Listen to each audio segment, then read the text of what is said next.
Hi, everyone, and thank you for joining today. I'm very grateful to the Alliance for the opportunity to be able to share an important topic, and I think relevant during this time and what we're experiencing. A lot of people may be wondering, why are we talking about stress in the age of COVID when we don't have any cases here? And what do we have to do here in Samoa that might have to do with stress in that? For those of you who have been following the news, I'm sure you've seen a lot of incidents and a lot of an increase basically in domestic violence cases in the news. The deaths by suicide that we're experiencing or seeing here in American Samoa. That there are different ways that it might manifest and show up here in Samoa. And nowadays, we're very much connected, through social media and through different ways, even the opportunity to be able to present and bring this platform and this webinar to you all is just another way that we've become far less separated, even if by distance and other ways we might be. And so today I'm really grateful for the opportunity to be able to talk a little bit and highlight some things that I'm hopeful will be beneficial for you all going forward. So, just as a snapshot, thinking about what we're going to be talking about together for the next hour, a little bit less an hour or so, we're going to be looking at the difference between stress and distress.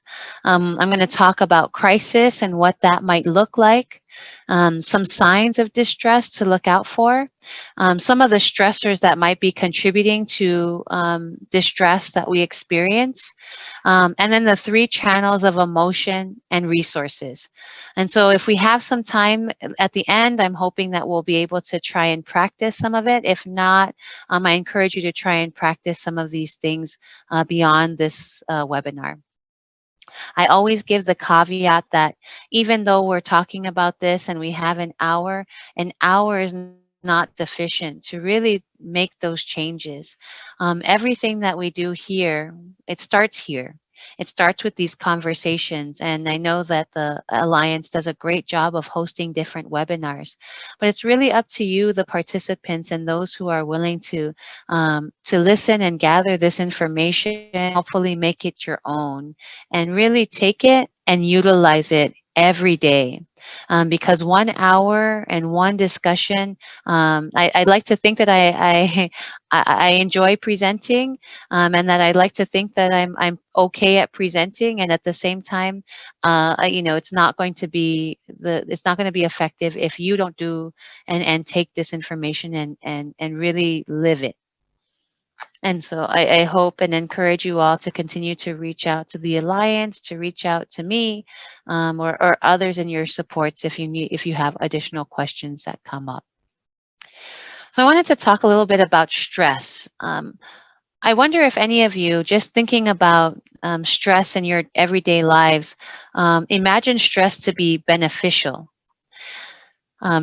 Today, I just did another presentation and talked about this, and there were a few people who said, "Stress, really? It can be a good thing?" And I like us to kind of turn our attention and look at this Yerkes Dodd's stress and performance curve. So basically, what we look at here is that we need a little bit of stress in order to be able to do things, to motivate us to get moving, to get going. If we didn't have that stress, we wouldn't be motivated to come and access these webinars. You wouldn't be motivated to get up each day in order to go to work or go to school. And so you need a little bit of stress in order to do that. Um, I think about and I liken it to people who need to maybe take an exam. Yeah. If you felt like I'm okay, I don't need I'm not worried about anything, I've got this, and you don't study, right? You may not be motivated to go and study or do anything additional. Then you go and take the test. And when you take the test, sometimes if you didn't study and you didn't gather any information, the results could come back, you failed, right? And so being able to have a little bit of stress to motivate you to study, to motivate you to go to work, even when you don't want to work, even to motivate you to access these kinds of webinars is important. And so I turn your attention to how that's an important part right here, is that we need that stress. Now, what ends up happening though sometimes is we can get to a point where we experience distress. Um, and it's a fine line when we talk about stress versus distress. Because at this level, that's where, when we start to think about things like fight, flight, or freeze, that's where you can start to see some of these mechanisms come into play, right? And so, distress is where there's so much stress that you're experiencing from whatever those external or internal stressors might be, um, that it then impacts your ability to be able to concentrate, to be able to focus, and to be able to make choices and changes depending on what's happening. And so that distress could lead to some people getting really exhausted, feeling fatigued all the time. They might feel sick a lot. And then you start to see things like burnout. And so burnout might look like people who don't want to show up to work anymore, or people who are really high performers and then no longer really want to show up anymore. For others, it might be, that they, once this stress becomes so heavy, they don't know what to do and they don't know what decisions to make. So they just withdraw and don't make any decisions at all. Right? So there's a real fine line between what we need in terms of stress to be able to motivate us, but also being aware of how much stress can lead to immobility. We don't want so much stress that it leads to us being immobile and not being able to do the things and the tasks that we need to do each day. So when we look at what is this crisis, right? What do we mean by a crisis? And so talking about this distress and looking at how crises can really put us into that distress, that level of distress at certain points. And so it's important to really look at what does it mean when we're in crisis? What does that look like? And it really is one of those, and so we want to make sure we understand what that is. And crisis is really any event that's unexpected, right? An unexpected event that might have led to a dangerous situation that affects the individual, affects groups, affects communities. Yeah. Um, I don't know about you all, but COVID-19 sounds like one of those unexpected events that have really changed the way that we're navigating life, that we're, travel. It's changing the way families are interacting with one another. It's changing the way that friends are connecting with one another. So I would say, and that the times that we're in right now can represent a crime. Yeah. Now, what makes it difficult may be whether the person has their typical resources for dealing with a crisis are really overwhelmed, right? So the things that people would usually do, that you might usually do each and every day, whether that's praying, whether that's going to church, whether that's happy hour with your friends, whether that's watching TV just to veg out, those things, when you're in a crisis, no longer feel like they're sufficient. Yeah.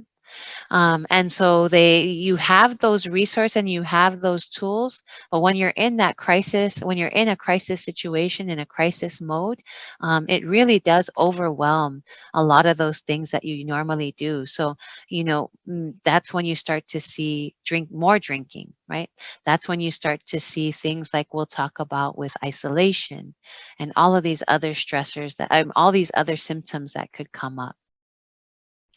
Um, I recognize that there's a lot of things, and I'm going to be talking about today, that may seem like you'd have questions about them. To note them down, and we can address them at a later time.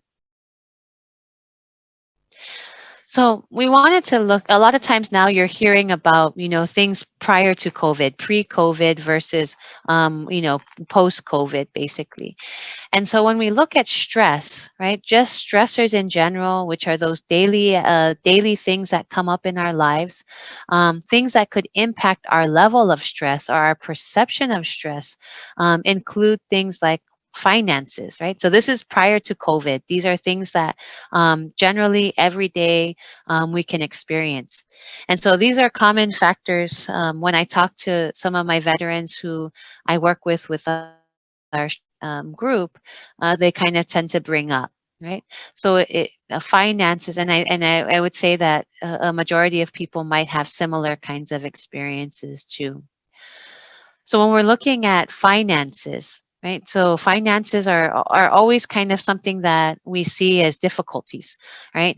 We think about falavelavas right now with, or even prior to this, falavelavas and the financial burden that that could place. Even sometimes not having enough finances, but having so many things that you have to kind of fasul, or you have to dedicate your limited finances to, limited financial resources.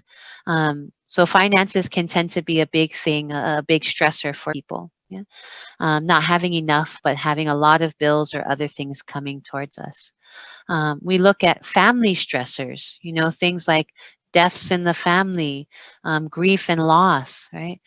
Maybe, you hear in Samoa or even outside, matai titles, right? Having those family responsibilities and taking on a lot of those responsibilities can be stressors where you want to be able to help the family.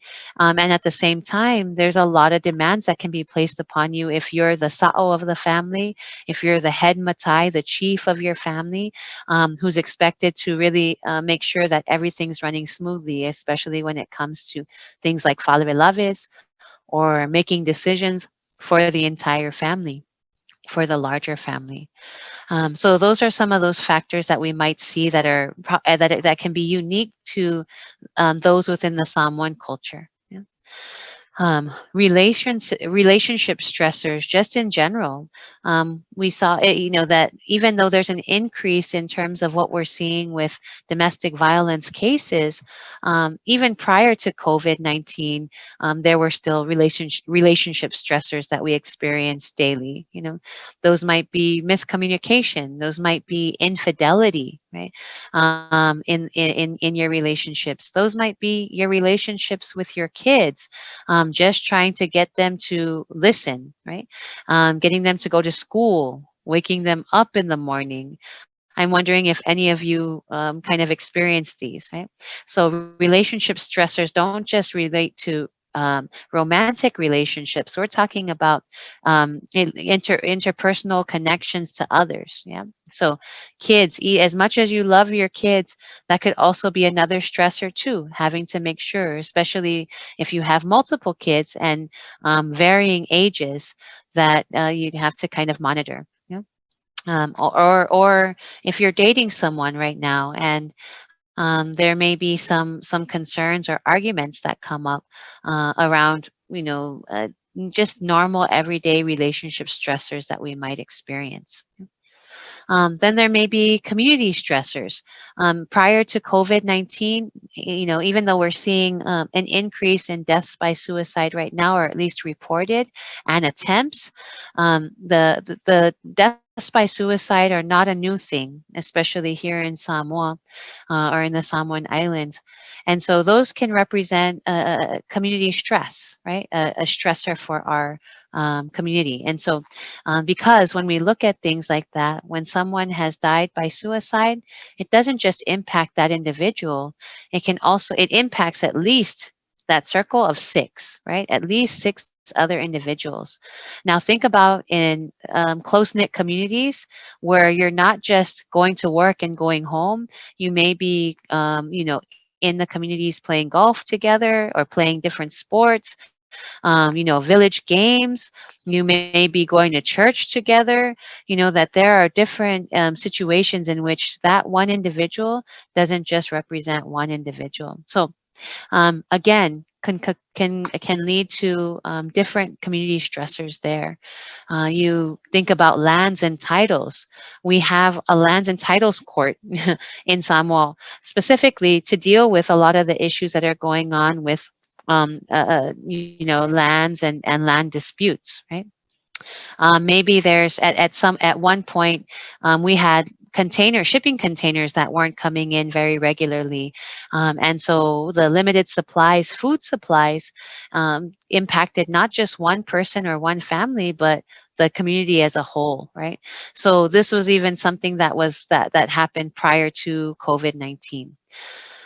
Then we're looking at general mental health functioning. What are some of the things that we're seeing generally, even prior to COVID-19? Feelings of depression, feelings of anxiety, feelings of trauma and stress, that those things were there even present before COVID-19. Now, what do we see during COVID-19 that might be a little bit different or might exacerbate? Well, we see all of the same kinds of situations that we saw prior to COVID. And now it's almost like you've taken that and you've dialed up the volume. You've turned up the volume on a lot of those stressors that we talked about before. Yeah, because not only are those stressors there, and remember how you saw that pot with the crisis. Not only are those stressors there with the water that was there before, now you're adding on other things. You're adding on other things and turning up the heat on those stressors, yeah, on the environmental stressors and things that are happening. And so that feeling of lack of control that can come in when there are things right now like, when the borders may open or whether they will or not, when the vaccines may be available, whether people are social distancing, that feeling of lack of control that can come in, that may have been present prior to COVID-19 and yet takes on an additional type of stress now with those unknowns. Yeah. And so this idea of, what's going to happen if and when we might get cases here in Samoa, what that might look like. In addition, finances are still there, but now with COVID-19 restrictions limiting business hours. So we think about taxis, we think about transportation, and those who might rely on those for their livelihood. So we might have more restrictions in terms of that, financial opportunities to be able to make money. And small businesses and businesses here really being affected. And when we think about those businesses being affected, it's not just about the business, but the people in their employ, the people like you and I who rely on those checks in order to be able to do things every day. Yeah. And we look at these family stressors.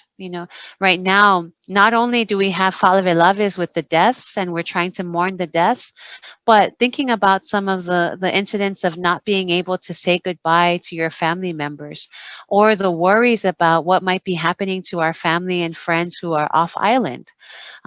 So those kinds of things that, the grief and the loss were there prior to, but at that time, even though it might have been financially straining, there was the opportunity and the option to be able to go and be present with our families and friends who are off island who might have died, yeah, or those who are left behind. So we're seeing some of these family stressors come up more, and kind of again, we're taking that, turning up the volume, turning up the heat on what was already kind of there. Yeah. Um, and so then there's less opportunities for time away. There may be people who are used to going for their kalavai, who are used to going off island for their medical checkups, and now aren't able to do that. Right. So less opportunities for those access to care that they might need, less opportunities even just to be able to get away from get off island, and to be able to go and do other things outside of the family. Yeah. Even being able to separate, right? When we think about things like, the bars or the businesses are closed, restaurants are closing earlier, that there's less opportunities to do stuff outside of the home. So while family time is really important, sometimes that opportunity to be able to do things on their own could again dial up the volume on that stress. So we're looking at some of those, also those community stressors, right? Deaths by suicide, as I had talked about before, while they're present prior to COVID, we're also seeing an increase, or at least in reports, of those who have died by suicide, even in the last month or two. Yeah.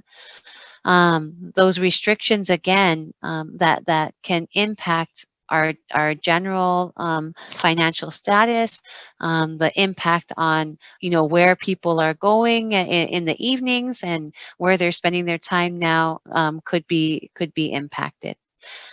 Then we're looking at general mental health functioning. Well, when you're adding on these other stressors that were unexpected, like COVID, like having to social distance, like worrying about your family off island who may be in the military or who may be, in the states where these things are happening, and not just COVID, but we're also seeing different changes with the environment, that could be that we feel like we don't have any control over. So again, how those can then add to that pot that's just kind of continuing to simmer, right? How these things can kind of add more and more water to the pot, and until it's boiling over, right? And so when we're looking at that boiling over, these are some of the potential impacts that we could see, with distress, right? About the difference between stress, adaptive stress, enough to motivate us, and distress. And so some of the things that we might see are fears and worries about, our own health, right? And if we don't have access right now with border opening, for the protection of the community, still there are still people who may be worried because they may not have access to the care that they may have had as readily before. um, Worrying about the health of their family members. So there's this, big debate about whether we should open the borders or keep the borders closed, and 400 or 500 people being stuck off island, 500 residents, stuck off island right now as a result. And so these kind of questions, and concerns about what might happen when the borders open, as well as the concerns of those who are stuck off island about what might happen to them if they aren't able to come back. So there's a lot of different stressors happening, and the impact of that, and the fear and the worry that can then lead to us shutting down, or us reacting in anger, or us withdrawing. Yeah. And the sleep and concentration, really having a difficult time being able to concentrate and focus on the things that, we were able to do before. That might be our work, right? Our work performance is impacted. Maybe we weren't to really be fully present with our family because we're worried about different things that are coming up. We may not even be able to sleep. That once you go to sleep, the all of these other thoughts and worries might come up about what's within our control, what's not in our control, and added to the already daily stressors that we experience, maybe job stress that we already had before, that's now added on to the worry that we have, of the unknown. Yeah. Then this worsening or chronic health problems that can come up. One, the stress. We all know that stress, also impacts our health, right? And I'd like you to think about that when there's been times where you've been in this distress mode, right? When you're on the go, and you feel like there's so many things happening at once, and you're trying to balance out all of these different. Resp- I wonder if you notice any changes to your health. Yeah. If you start to feel sick, if you start to feel more fatigued and tired, that those things can tend to happen, especially now when you feel like when you feel like there are things that are out of our control. Okay? We also see worsening mental health conditions, especially if we feel like there's no options, right? When we feel like there's limited options, and we kind of go into this tunnel vision. And so a lot of times when we're in this state of distress, our view of options can really decrease, right? All of a sudden, and that's when you start to see things like substance use, or you start to see things like suicide, deaths by suicide, because at that time and that moment when you're in that level of distress, all the options that you might have had that you might tell someone else when you're not in that level of distress feels like it falls to the wayside, right? So then all of a sudden it's almost like this spotlight to the exclusion of all the other things. Yeah. And so then we start to see this is the only option, right? This is the only way. um, Suicide's the only option in your mind at that time when you're at this level of distress. So we'll talk about how we can start to try and expand that view, right? Expand that lens while by taking a step back, so that that's not the only option, and then being able to then see all the other things that we may not pay attention to when we're right there, kind of in that level of distress. Okay. We're looking at increased substance use. We're seeing more, that when you don't have a lot of things going on, and when you're trying to deal with things, certain people may turn to those substances. And like we talked about before, crisis, remember, is a time where your typical ways of dealing with things become overwhelmed.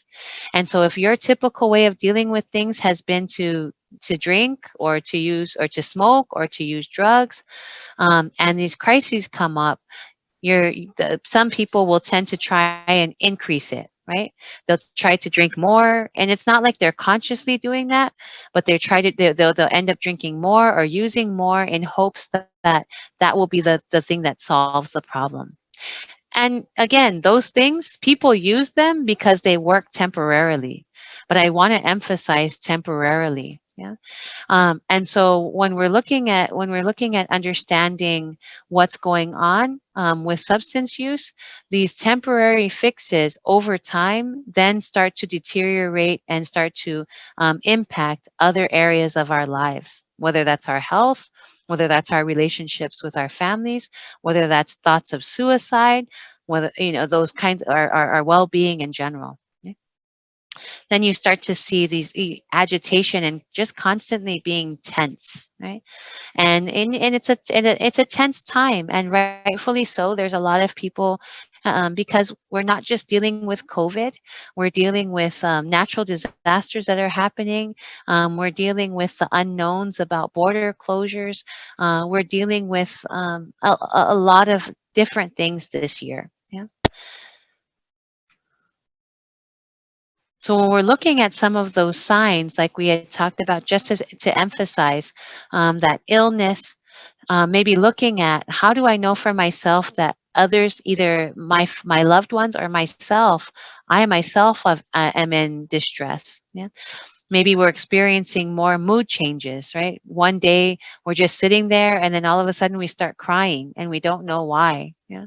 Or somebody says one thing, and then they might have jokingly said something, but we react and we yell, right?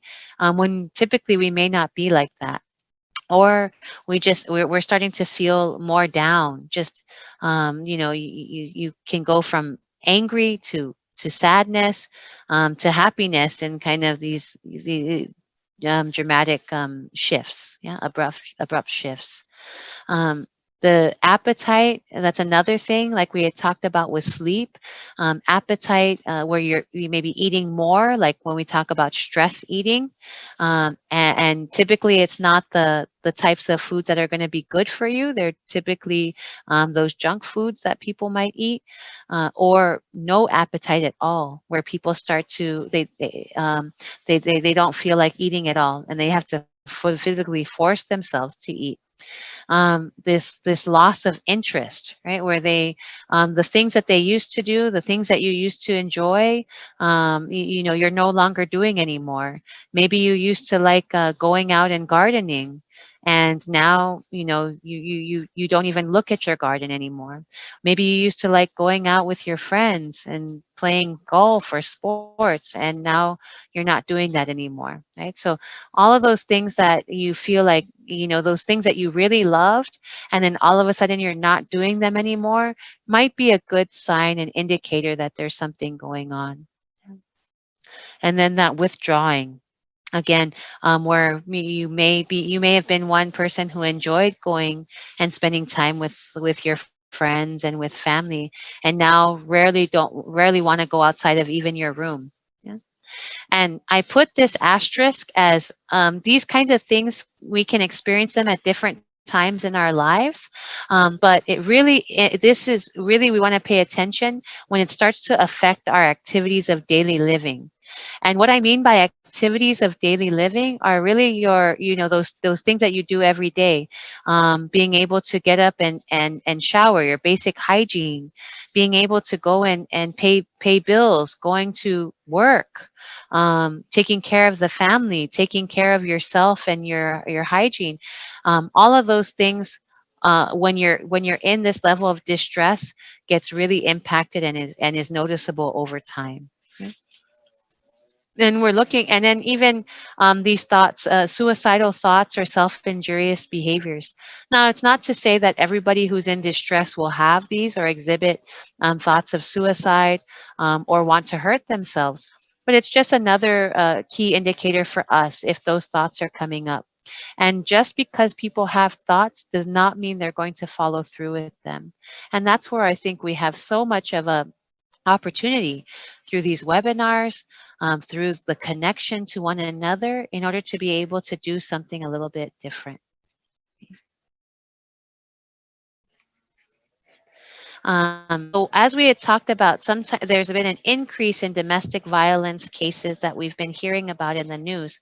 Um, and that tends to happen not just around COVID, but around any sudden times like this, natural disasters, things like that. We tend to see an uptick in domestic violence cases during and after these kinds of crises, basically. So there's this, I put way jest, right? And so when thinking about domestic violence and thinking about victims or survivors, there may be questions by others on the outside of, why can't they just leave? Why don't they just fight back? Why don't they just tell someone? And so I wanted to bring this up as something to really pay attention to and to be aware of for ourselves, but also for others that we might judge, thinking, why didn't they just leave that toxic relationship? These kinds of things are the reasons why. And we talk about this in terms of the power and control wheel.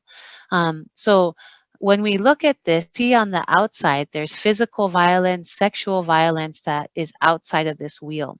And that band there around there is what keeps, right, what can keep people in that relationship, right? It kind of revolves and exacerbates each of these different areas. Yeah. So we see economic abuse, where the spouse or the significant other doesn't have any control over their finances. Yeah. They don't have any control. They don't know what it is that they have. Their check comes and goes right to the person who's taking that control. Using in the original Duluth model, they talk about male privilege. I wanted to highlight privilege in general because it isn't just something that's affecting women. It does affect those across the gender spectrum. Okay. And so, being able to use privilege in different ways, where that the person who's in who takes that power, right? The abuser or the perpetrator may be the one who's using who makes all the decisions for them, even down to what they wear, even down to what they order if they go out to the restaurants, right?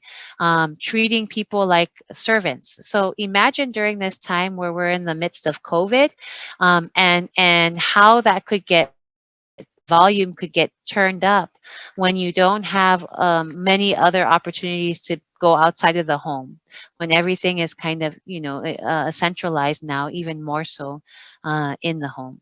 Yeah.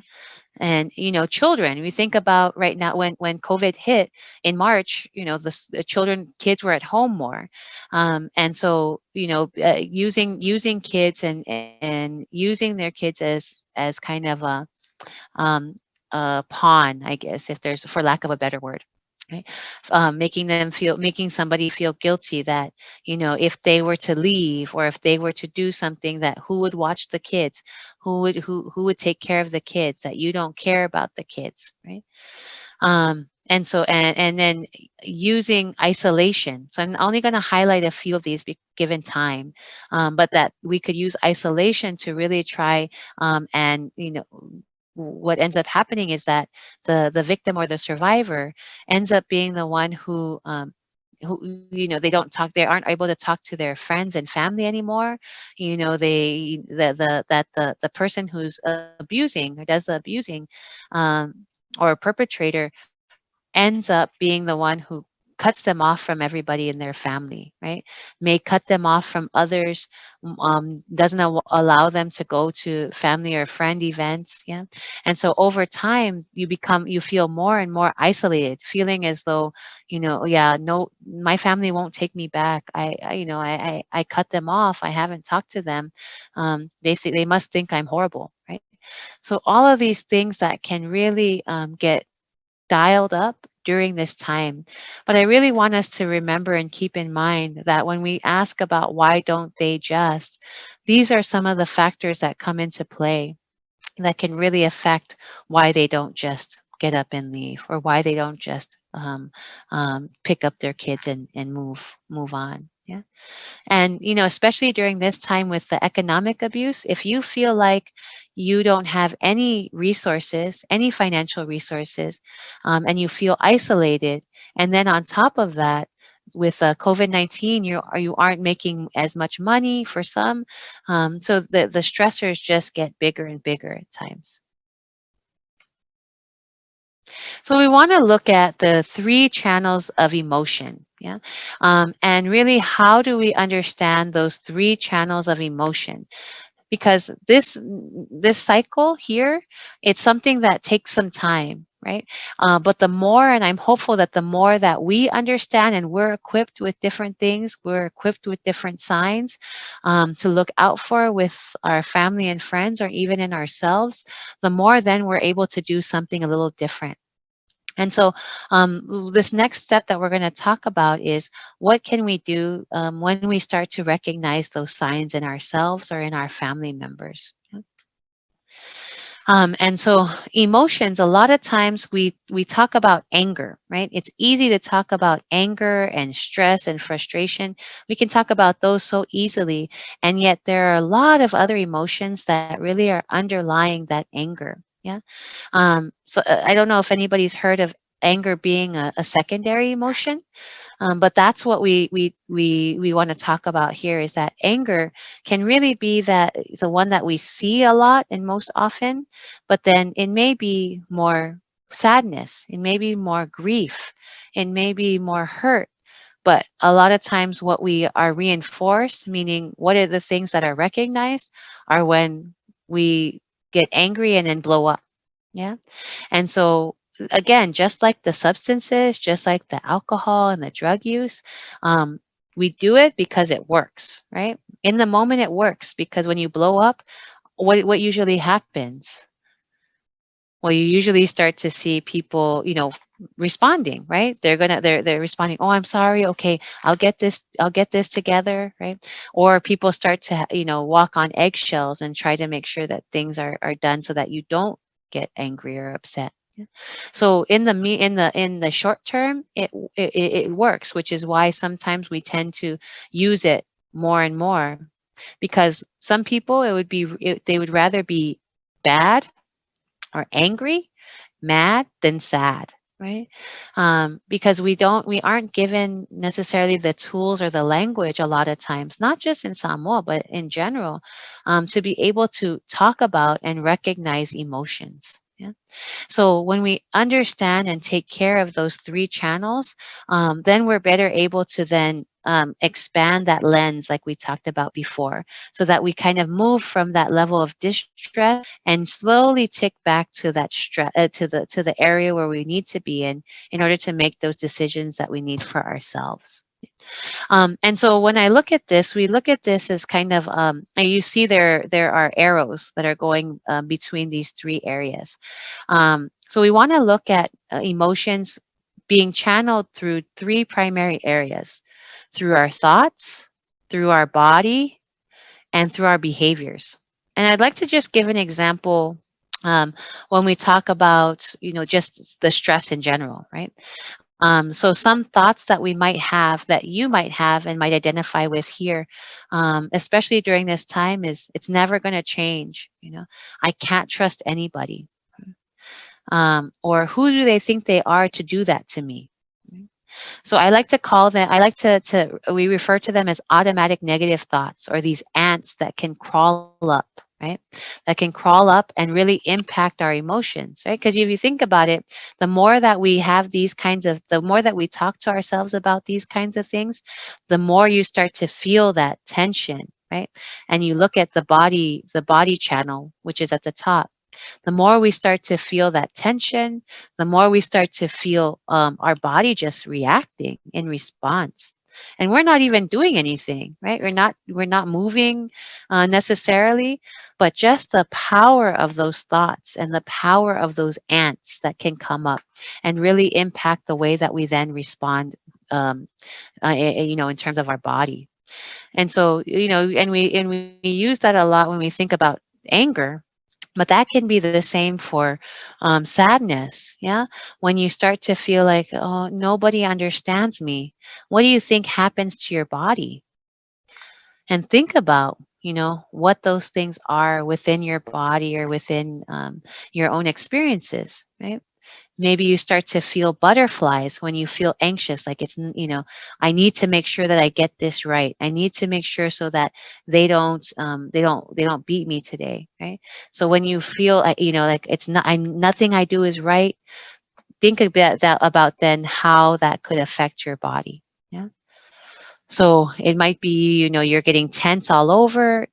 For some, you start to feel, your rapid breath, when you're starting to feel anxious, angry, it kind of does the same kind of thing.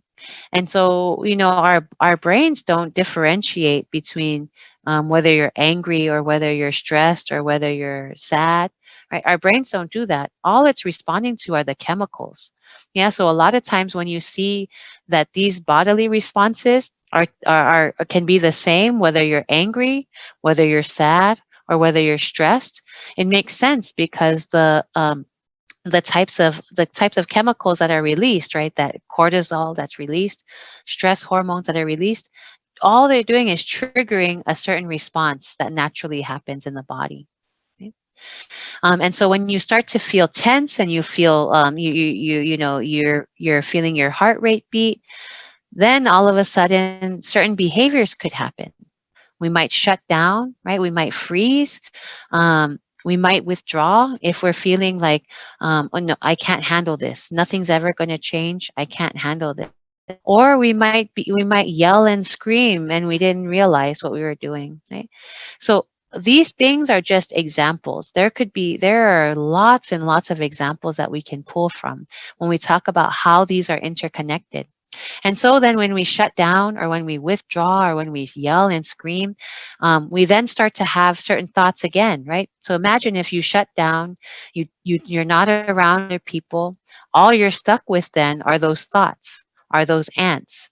And so then it can increase those ants even more when you're feeling like, see, nobody understands. See, when I said something, nobody's around me now, and nobody check up on me.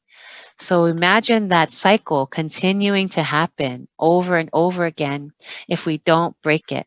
Yeah? And how that can increase that stress and move it from stress to get us motivated to distress as easily, just as easily as it came.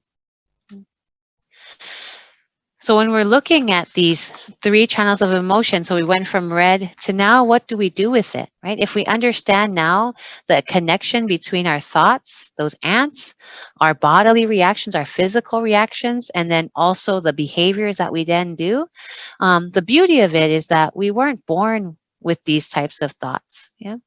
And when you think about it, kind of growing up, initially that those thought processes, the ability to be able to understand and make sense of things, those are the last things to come in. Yeah. So we weren't born with the prefrontal cortex. So we weren't born with this cycle. These ways of thinking about things. So it gives me hope that we can then make some changes and make some adjustments to that. Okay? And that's where these three channels of emotion come in terms of what we can do to break that cycle or introduce a new cycle. Yeah.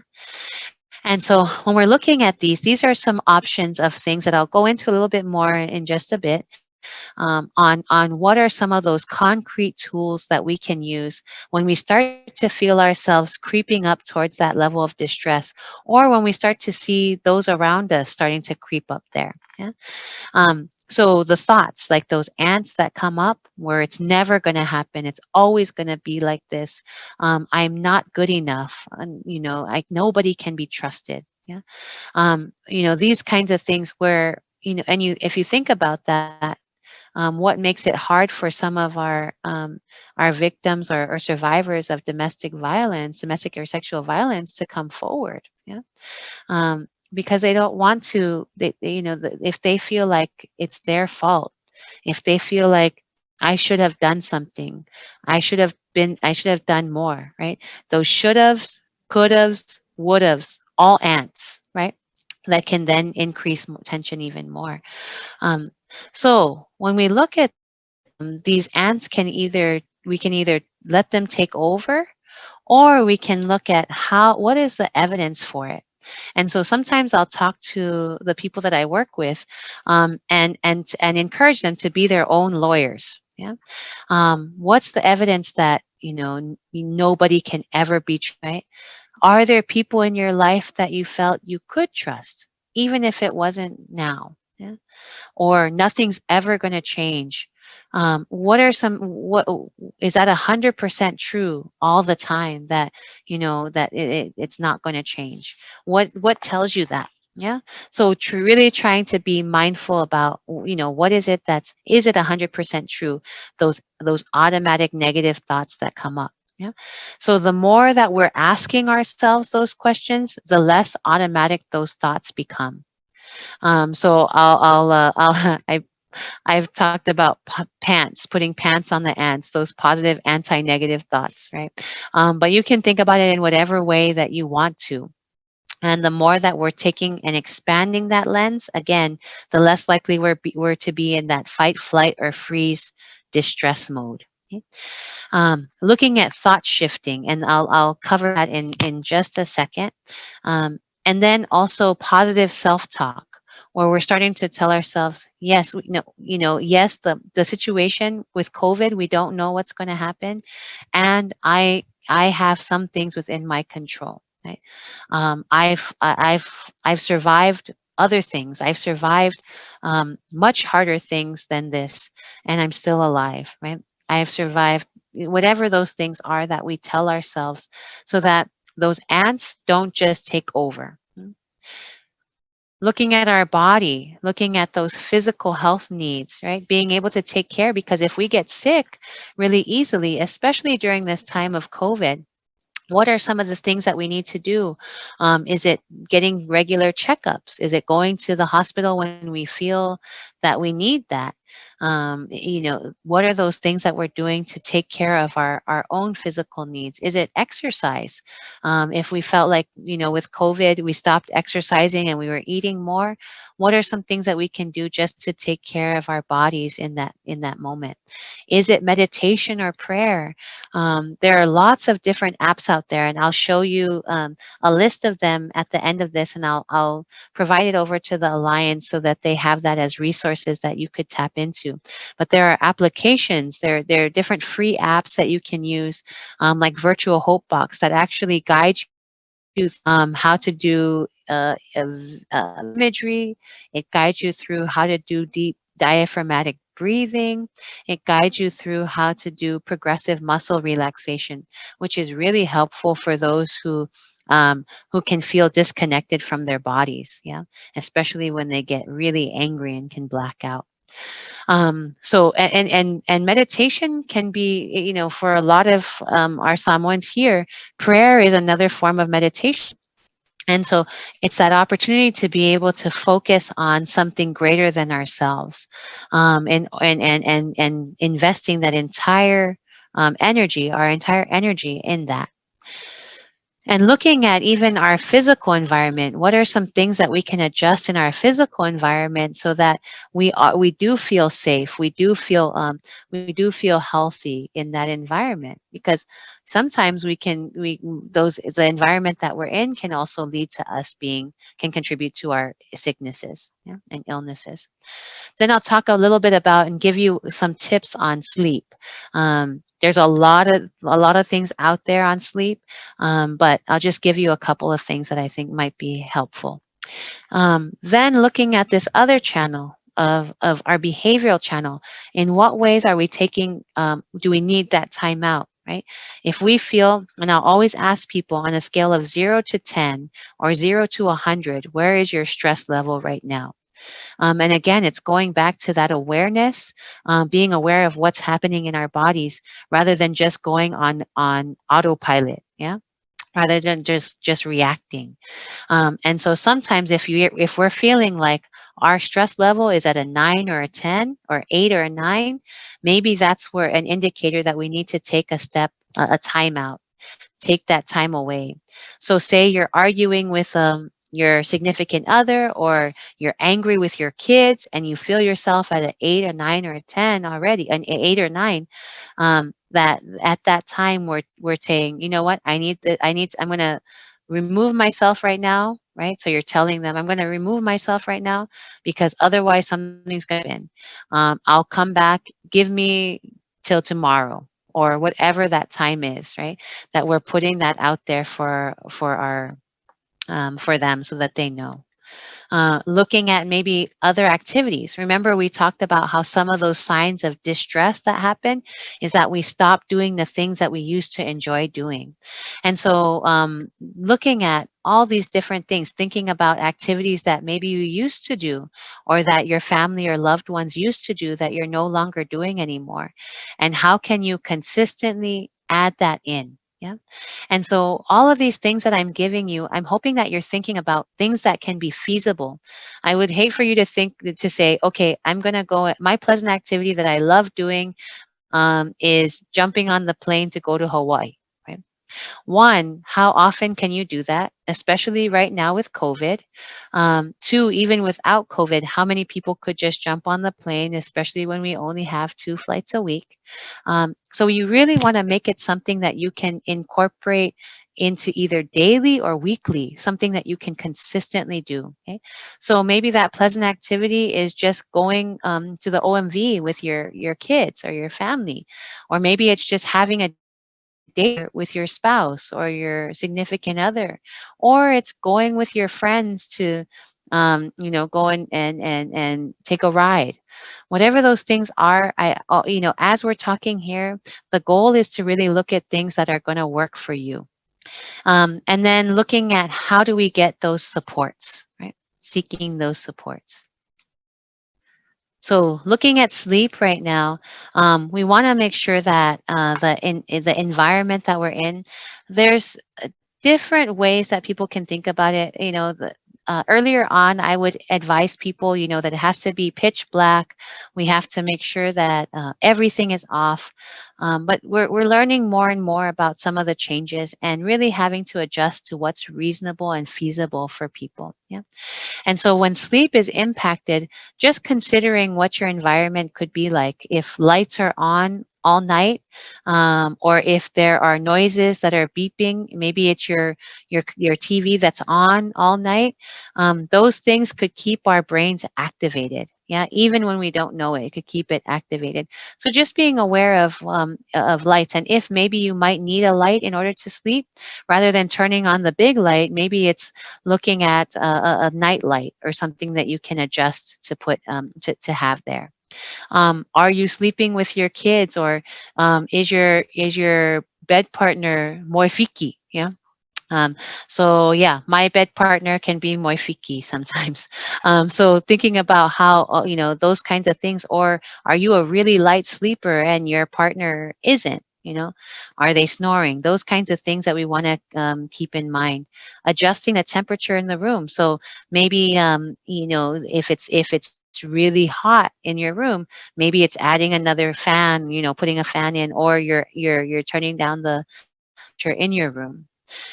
But those environmental things are one thing, but also looking at these routines that we can do, right? To, what are we doing before bedtime? Yeah. What are we doing? Are we watching the news? Are we, because sometimes in the past I would TV, but for some people that can be more agitating and keep them up more, even longer. So watching the news or watching something that's your attention is really something that's not recommended, because the news kind of can get you agitated, right? That's the nature of news. Or watching a new movie or a new show that you want to kind of you want to pay attention to. I recommend that if it's something like you need something to fall asleep to, that you put on something that you already know about, or that you regularly already do, like you've already seen maybe 100 times, that won't really capture your attention because you already know those episodes. Yeah. Maybe there's worry about falling asleep because of those of nightmares. Yeah. And being able to kind of either write down those worries, or do something that helps you to wind down. Just like kids, we need a wind down time as well. So it's not just jumping straight into bed, but what are we doing to help take care of us? Is it taking a hot shower? Is it, putting lotion on us? Is it something else? Is it writing down the worries of that day? Okay.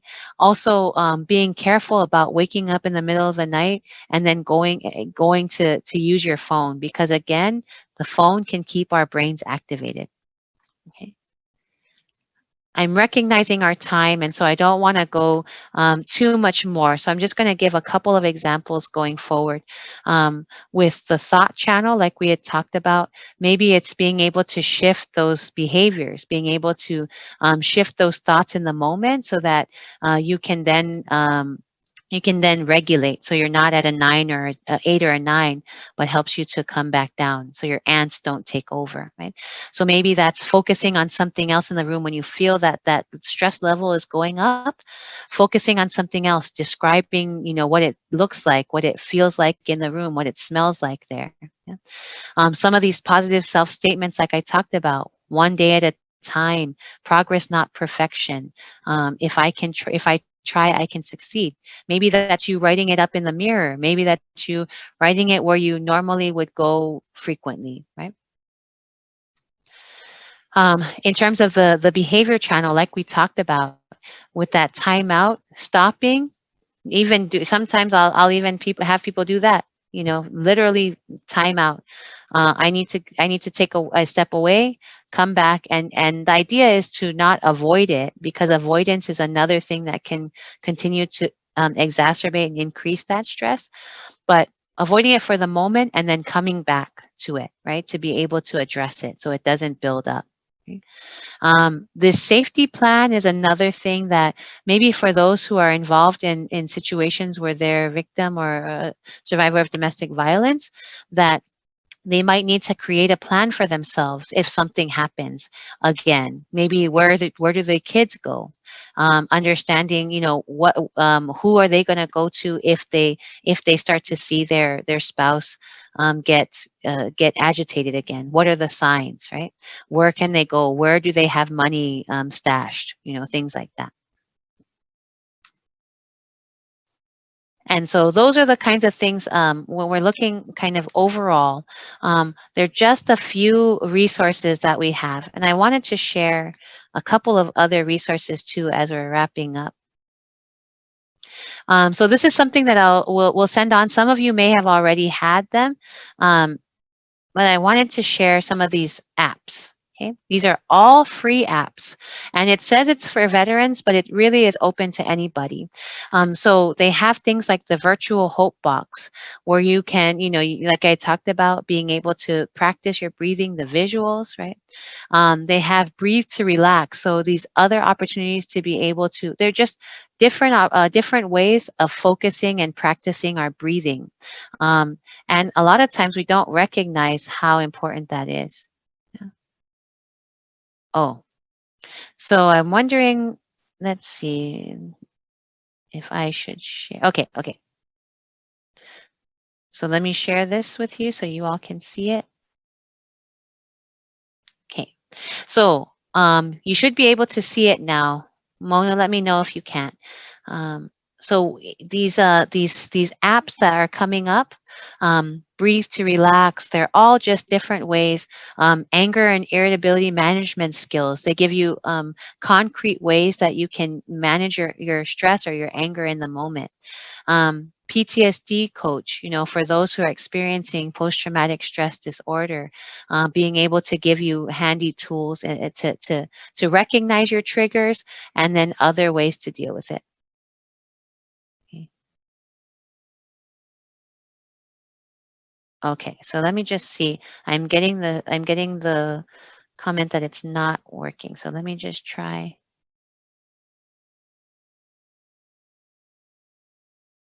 Let me stop sharing and try sharing again.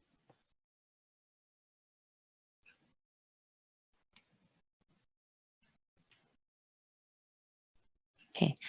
Mona, can you just tell me if you see the PDF free mental health smartphone apps?